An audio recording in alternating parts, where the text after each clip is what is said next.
सुनिए जी, इन काम वालों के लिए इतनी महंगी मिठाइयां और कपड़े लाने की क्या जरूरत थी। कुछ सस्ते कपड़े और मिठाइयां ले आते। अच्छा सुनो, मैं पेटी में देखती हूं, शादी ब्याह के मिले हुए कुछ कपड़े पड़े होंगे, वो निकाल देती हूं। वो दे देना। मिठाइयां भी घर में ही रखी हैं, बच्चे हाथ भी नहीं लगाते। वही इन लोगों को दे दीजिएगा। इन्हें अच्छी मिठाइयों का स्वाद कहां मालूम होगा। इन्हें तो बस मिठाई खाने से मतलब है, फिर भले ही वो शक्कर का ढेला हो या गुड़ ही क्यों ना हो। पटाखे, फुलझड़ियां और मोमबत्ती देने की भी कोई जरूरत नहीं है। इन्हें अंधेरे में रहने की आदत होती है, तो इनकी आदत क्यों बिगाड़ना। और ये जो तुमने उन्हें देने के लिए रुपए निकाले हैं, इन्हें मुझे दे दो। दीपावली पर रमी खेलूंगी। कहते हैं दीपावली पर ताश खेलना शगुन माना जाता है। दीपाली अपने पति माधव से बड़े ही तीखे अंदाज में बोली।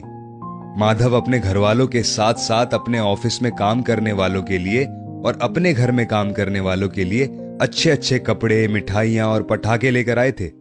साथ में उन्हें बोनस देने की भी सोच रहे थे। और ये सब उनकी पत्नी दीपाली को पता चल गया। उसे माधव की अपने काम वालों के प्रति इतनी उदारता पसंद नहीं आई और वो इस बात पे नाराज हो गई। दीपाली, तुम किस तरह की बातें कर रही हो। हमारा इतना बड़ा त्योहार है, ये त्योहार भी बड़े नसीब से मिलते हैं। मुझे तो लगा आज मैं इस लायक हूं तो दीपावली पर इन्हें खुशियां बांटूं और कुछ दुआएं भी बटोरूं। दीपावली तो रोशनी बिखेरने और खुशियां बांटने का त्योहार है, तो तुम मुझे रोको मत। मैं तो सबसे पहले अपने वॉचमैन को ये गिफ्ट पैक दूंगा और फिर अपने आसपास जितने भी लोग मेरे काम आते हैं, जिनकी वजह से मेरी जिंदगी चलती है, मैं उन सब को ये गिफ्ट पैक दूंगा। और तुम मुझे बिल्कुल नहीं रोकोगी। खनक और चिराग कहां हैं? जल्दी आओ बच्चों, चलकर खुशियां बांटते हैं। खनक और चिराग जल्दी से कमरे से बाहर आ गए और बोले, पापा, आप हमें आवाज दे रहे थे, हम भी आपका ही इंतजार कर रहे थे। चलो बच्चों, खुशियां बांटते हैं। दोनों बच्चे भी खुशी खुशी माधव के साथ चल दिए और मजबूरी वश दीपाली को भी उनके साथ जाना पड़ा। अपने अपार्टमेंट से नीचे उतरते ही उन्हें वॉचमैन अंकल नजर आए। माधव ने बच्चों के हाथों उन्हें गिफ्ट पैक और रुपए दिलवाए। वॉचमैन अंकल ने खुश होकर बच्चों को ढेर सारे आशीर्वाद दिए और बोले, आपने तो हमारी भी दीपावली खुशनुमा बना दी, वरना इतनी कम तनख्वाह में तो त्योहार मनाने का सोच ही नहीं पाते। अभी अभी यही सोच रहा था कि कैसे घर जाऊंगा। बच्चे पूछेंगे, बाबा पटाखे, फुलझड़ियां, मिठाइयां नहीं लाए, तो क्या जवाब दूंगा। लेकिन अब खुशी खुशी घर जाऊंगा। मेरे बच्चे भी दीपावली मनाएंगे। ईश्वर आपको सपरिवार खुश रखे। वहां से आगे बढ़कर बाहर आए तो एक रिक्शा वाला सवारी से किराए के लिए मिन्नतें कर रहा था। बाबूजी, आपसे ज्यादा किराया नहीं ले रहा हूं, इतनी दूर से रिक्शा खींच कर लाया हूं, मेहनत लगती है खींचने में, बस अपना मेहनताना ही मांग रहा हूं। आप मेरा मेहनताना दे देंगे तो मेरे बच्चे भी दीपावली पर मिठाई का स्वाद चख लेंगे। सब नाटक करते हो। इतना कहकर वो शख्स जो अभी अभी उस रिक्शे से उतरा था, आगे बढ़ गया। माधव ने जल्दी से बच्चों के हाथों उसे भी गिफ्ट पैक और रुपए दिलवाए, तो पहले पहल तो उसने लेने से मना कर दिया।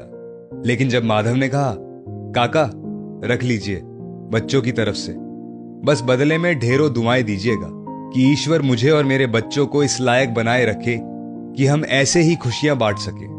वो रिक्शे वाला भी अपने आंसू पोंछते हुए उन्हें ढेरों दुआएं देकर चला गया।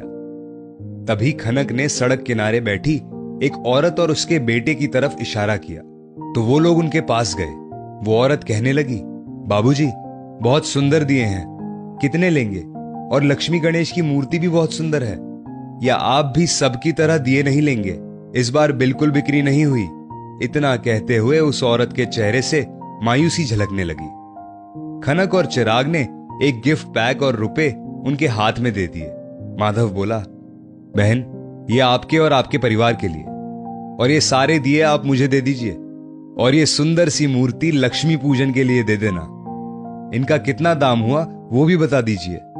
भाई, आपने हमें खुशियां दी है, आप जो चाहे दे दीजिए या फिर ऐसे ही ले जाइए। सही तो कह रही है ये औरत।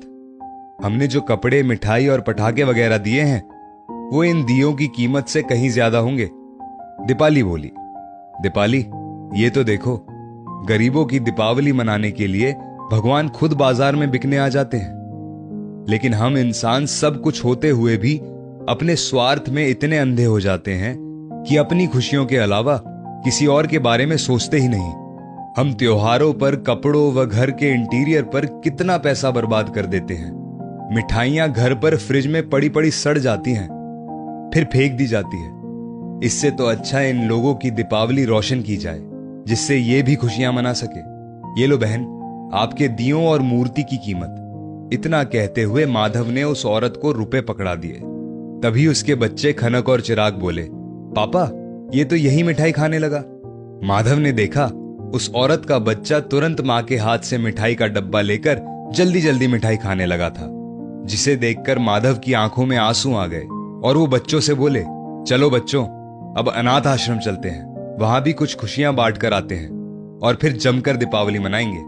बाबूजी, असली दीपावली तो आपने मना ली। दीपावली की रात हम गरीबों में खुशियां बांटकर, वरना आजकल तो सब सिर्फ अपने बारे में ही सोचते हैं। सही मायनों में दीपावली का अर्थ यही होता है। ईश्वर आपको और आपके परिवार को हमेशा खुश रखे। पीछे से वो दिए वाली औरत बोली। हुर्रे पापा, आज आपके साथ इस तरह से खुशियां बांटकर हमें भी बहुत खुशी हुई और मुझे आत्मसंतुष्टि मिली। बचपन में चीजों के अभाव में जीते हुए यही सोचता था, जब मेरे पास खूब सारा पैसा होगा तो मैं दीपावली कुछ इस तरह मनाऊंगा। तुम लोग भी इसी तरह से करना बच्चों, बहुत खुशी और आत्मसंतुष्टि मिलती है। इस तरह से माधव ने अपने परिवार के साथ मिलकर कई गरीबों की दीपावली रोशन की और खुशियां बांटी।